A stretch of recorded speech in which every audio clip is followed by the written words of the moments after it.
I always thought betrayals happened in dramatic, cinematic ways. A lipstick stain on a collar. A hushed phone call in the dead of night. A stranger showing up at your doorstep with evidence in hand, ready to shatter your world. I never expected mine to start with a break. "Baby, I just need time to think," she had said, her voice sickeningly sweet, like she was doing me a favor by stepping away. "I'm just overwhelmed. We should take a little space." I should have known then. But I was a fool. A hopeless idiot who thought love meant patience, understanding, and trusting the person you gave your whole damn heart to. I agreed. And then, boom, she blocked me. Just like that. No warning. No explanation. 1 second, I was her everything, and the next, I was a ghost. My calls, sent straight to voicemail. My messages, left undelivered, then gone, like they had never even existed. Days turned into weeks. The silence grew heavier. And then, one night, I saw her. Not alone. Not in deep contemplation, trying to figure out her feelings. No, she was at a bar, his arm wrapped around her waist, his lips brushing against her ear as she laughed in that fake, exaggerated way she always did when she was trying to impress someone new. That was the moment. The exact second when something inside me snapped. I didn't march up to them. I didn't make a scene. No, that would have been too easy. Too expected. I walked away. And I planned. Because if she thought she could just discard me, erase me like I was nothing, she had another thing coming. I was done being the fool. Done being the good guy. She wanted a war. She was about to get one. I didn't sleep that night. I sat in my car, gripping the steering wheel so tight my knuckles turned white, watching the bar from across the street. Watching her. She looked happy. Carefree. Like the last few weeks hadn't been a nightmare for me. Like she hadn't left me hanging in the dark, wondering what went wrong. And him? He was just some random nobody, some smug, cocky bastard who had no idea he was stepping on a landmine. I didn't recognize him, but that didn't matter. I would. Soon. I forced myself to breathe, to think. The old me, the weak me, would have stormed in, demanded answers, made a scene. But this new version, the one she had created, he was smarter. I waited. An hour later, they stumbled out of the bar. She was clinging to him, her laugh cutting through the night like nails on a chalkboard. They headed toward his car, and that's when I knew. She wasn't just flirting. She wasn't just playing some childish game. She was gone. But if she thought I was going to let her waltz away without consequences, she was dead wrong. I tailed them, keeping my distance, watching as they pulled into a cheap motel on the outskirts of town. Classy, I thought bitterly. She had downgraded. I didn't follow them inside. Not yet. Instead, I parked across the street and waited. My phone buzzed in my pocket. A text from a mutual friend. "Hey man, I don't know how to tell you this, but I saw her name. With some dude tonight. You okay?" I smirked. Too little, too late. I had a plan now. And by the time I was done, she was going to regret ever thinking she could play me. I barely slept that night. My mind was racing, my heart pounding with a mix of rage and something darker, anticipation. She thought she was done with me. Thought she could just disappear, block me, and move on like I was some temporary phase in her life. Nah, that's not how this story was going to end. I spent the next day gathering information. See, the beauty of a relationship is that you know everything about the other person, their habits, their routines, their weaknesses. And she was predictable. I found out who the guy was in less than an hour. Social media made it easy. He was one of those gym-obsessed, protein shake drinking, alpha male types. Full of himself. Posting cringy quotes like "grind now, shine later" under pictures of his abs. His name was Ryan. He was 29, worked at a car dealership, and, most importantly, he had no idea who he was dealing with. I dug deeper. Found out where he lived, what gym he went to, even where he liked to drink on the weekends. And the best part? He had no clue I existed. She hadn't told him about me. That made me laugh. "Oh, sweetheart, you're dumber than I thought." Now, I could have gone straight for confrontation. Stormed in, exposed her, made a big, dramatic mess. But that wasn't satisfying enough. I wanted her to feel it. So I set the trap. First, I sent her an email. Simple, polite. "Hey, I know you don't want to talk, and that's fine. But I need to grab some of my stuff from your place. Let me know when's a good time." She didn't reply immediately. Of course she didn't. She was probably panicking, trying to decide whether to ignore me or play it cool. A few hours later, she finally responded. Fine. Tomorrow afternoon. I won't be home, so I'll leave the key under the mat. Just grab your stuff and go. I smiled. She had just made the biggest mistake of her life. The next afternoon, I pulled up to her place and just sat there for a minute, letting it all sink in. This was the same apartment where we'd spent years together, where I had loved her, trusted her, built a life with her. And now? It was just a crime scene of my past. I stepped out of the car, walked up to the door, and, just like she said, the key was under the mat. Idiot. She wasn't home. But I didn't care about getting my stuff. No. I was here for something else. I let myself in, taking my time, looking around like a detective investigating a murder. And in a way, that's exactly what I was doing, examining the corpse of our relationship. The place smelled different. It didn't smell like her anymore. There was a different cologne lingering in the air. Probably his. Ryan. I clenched my jaw and walked into the bedroom. That's when I saw it. A picture of them. Framed. Sitting on the nightstand. Like they had been together for years, not just a few weeks. I picked it up, my fingers tightening around the frame. For a second, I imagined smashing it into 1,000 little pieces, just like she had done to my heart. But no, that was too easy. Instead, I did something better. I pulled out my phone, snapped a picture of the photo, and sent it to her with a simple message. Cute. Hope you like surprises. And then, I left. But I didn't go far. I parked a few blocks away, and I waited. Because I knew her. I knew exactly how she'd react. She was going to panic. And that was when the real fun would begin. I didn't have to wait long. 15 minutes after I sent the text, my phone buzzed. Her. WTF are you doing in my apartment? I smirked. There it was, the panic, the fear. She had been so damn confident when she blocked me, when she walked out of my life like I was nothing. But now? Now she realized she wasn't in control anymore. I didn't respond. I let her stew in it. Another text came in. Her. You're being childish. Just take your stuff and leave. Still, I said nothing. She called. I let it ring. Then she called again. Decline. Oh, now she wanted to talk? Now that she was sweating, imagining all the ways I could ruin her little fantasy life with Ryan? Too bad. Instead of replying, I got out of my car and started walking, heading straight for his place. Because while she was freaking out, trying to guess my next move, she had no idea that I was already 3 steps ahead. By the time I got to Ryan's apartment complex, I had already decided exactly how this was going to go down. See, I wasn't just here to tell him the truth. I was here to make sure he understood exactly what kind of woman he had brought into his life. And when the door finally opened, and Ryan stood there clueless, cocky, completely unaware of the storm about to hit him, I just smiled. Hey, man, I said. We need to talk. Ryan leaned against the doorframe, giving me that typical douchebag smirk, the kind guys like him always had, the kind that said, yeah, I get what I want. I almost laughed. Not today, buddy. Who the hell are you? He asked, crossing his arms like he was ready for some kind of stupid macho showdown. I didn't answer right away.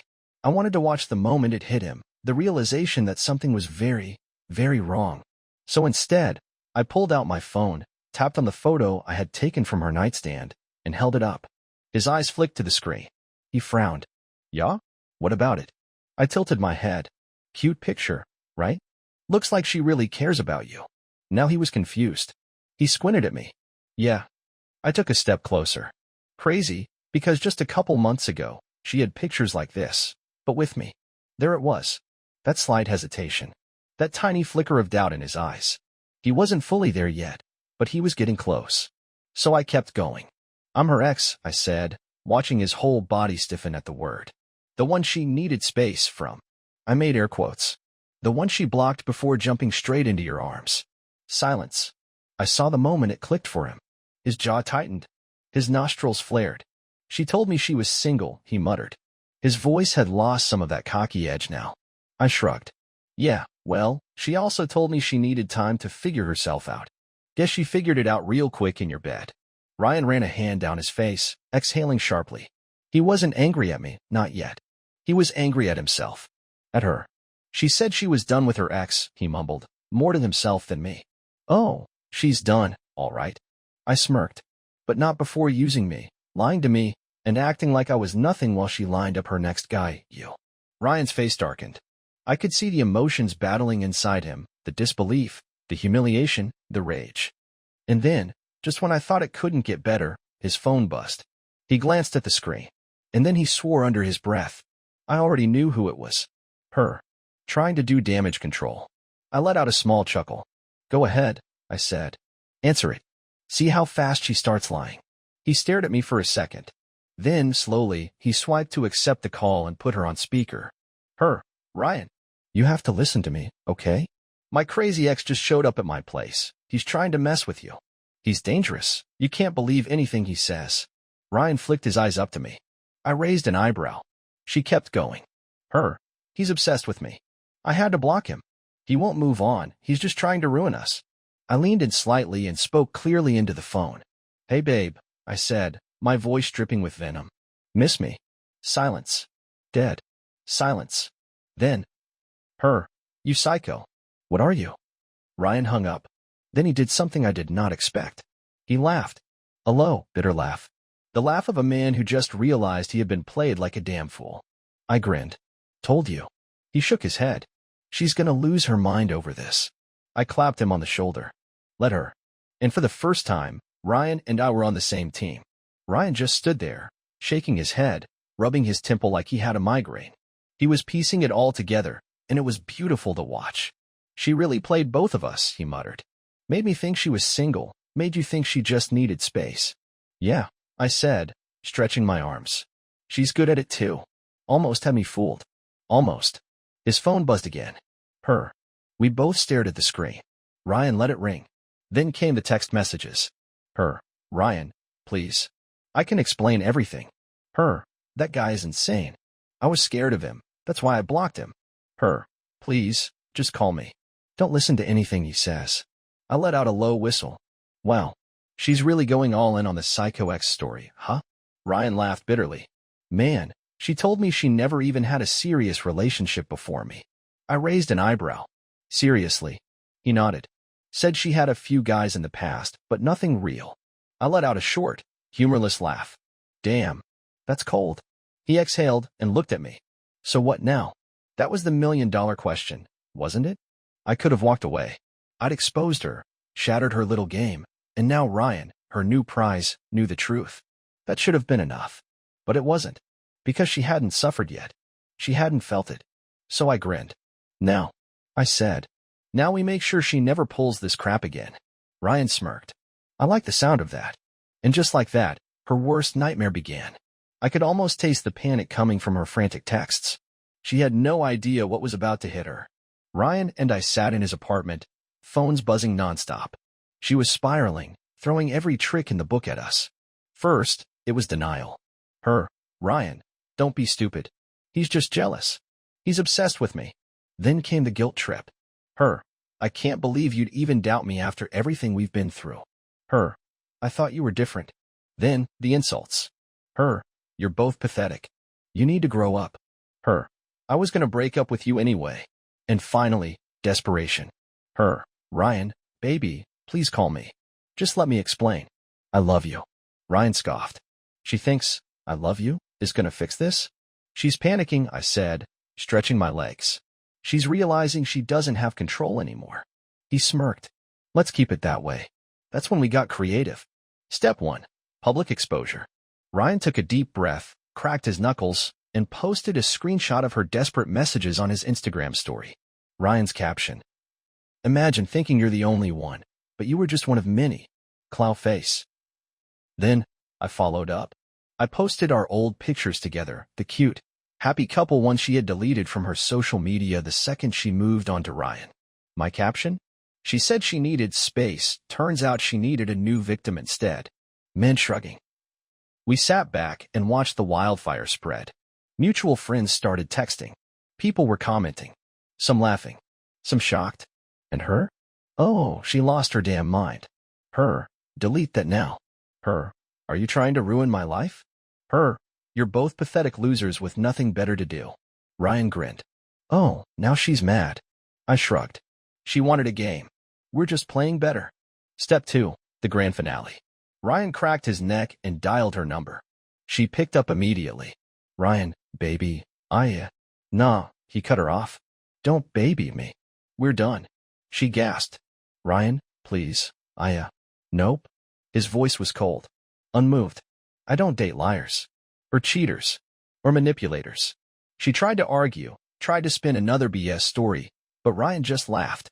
You're not special, her name. You're just a sad little con artist who finally got caught. Then he hung up. Just like that, she was erased. Gone. Powerless. Step 3, radio silence. We blocked her. Everywhere. No explanations. No second chances. Just silence. And let me tell you, nothing hurts a narcissist more than being ignored. She wanted to play with our hearts. Now she could spend the rest of her miserable little life wondering what could have been. And that was game over. The beauty of cutting someone off is that it drives them insane.